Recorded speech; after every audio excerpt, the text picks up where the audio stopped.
Léa s'assure d'un geste sec que la corde est bien solide. La poutre devrait arriver à soutenir son poids sans qu'elle s'écrase sur le plancher et que tout soit à recommencer. L'adolescente fait ensuite plusieurs nœuds, tels qu'elle l'a appris lorsqu'elle était jeunette, il n'y a pas si longtemps. Il y a seulement quelques années. Ces 10 ans lui semblent tellement loin.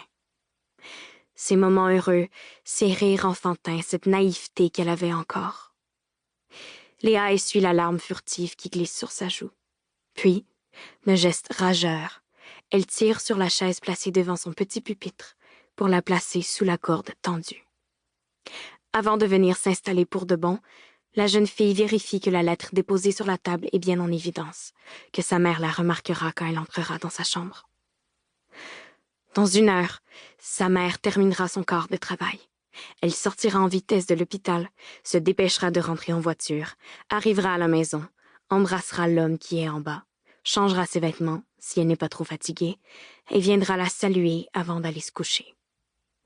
Ce soir, quand sa mère cognera les 3 petits coups sur sa porte, puis qu'elle la poussera doucement, elle verra d'abord les pieds légèrement surélevés de sa chère Léa. En levant lentement le menton, ses yeux ne comprendront pas tout de suite que sa fille vient de se suicider, qu'elle est arrivée trop tard, beaucoup trop tard pour la sauver. En retard de quelques années déjà. Léa prend une grande inspiration. Elle ferme les yeux et le revoit, lui, entré dans sa chambre il y a à peine 20 minutes. Les mains moites, les lèvres humides, les yeux brumeux. Il l'a serrée 1 fois de trop. Il l'a touchée pour la dernière fois, elle se l'est juré, tandis qu'il s'étendait sur elle dans son minuscule lit et qu'elle regardait le plafond alors qu'il farfouillait dans son cou. Résolue, elle grimpe sur la chaise et passe sa tête dans le nœud fatal que forme la corde épaisse. Son souffle se fait bruyant, sa respiration saccadée.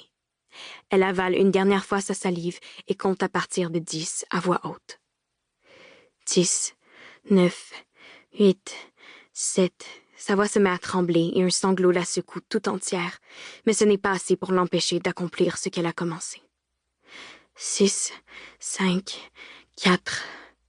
Ses oreilles bourdonnent tellement qu'elle n'entend pas la porte d'entrée qui s'ouvre au rez-de-chaussée. 3, 2... Des murmures en bas, une voix vaguement familière, comme dans un songe. 1... Son corps retombe lourdement alors que Léa donne un coup de pied solide sur la chaise qui la supportait quelques instants avant. L'air lui manque et ses bras balaient l'espace à la recherche d'oxygène. Dans le flou qui la submerge, l'adolescente n'entend pas l'escalier qui craque, la femme qui monte à l'étage, qui ouvre la porte de sa chambre et se met à hurler en se précipitant sur elle. Tout se mélange dans sa tête. Le copain de sa mère qui la prend pour une femme depuis qu'elle a 11 ans, sa mère qui fait semblant de ne rien voir et qui n'est jamais là, l'incompréhension des gens qu'elle connaît si elle leur en parlait, leur regard déçu, sa vie qui s'envole.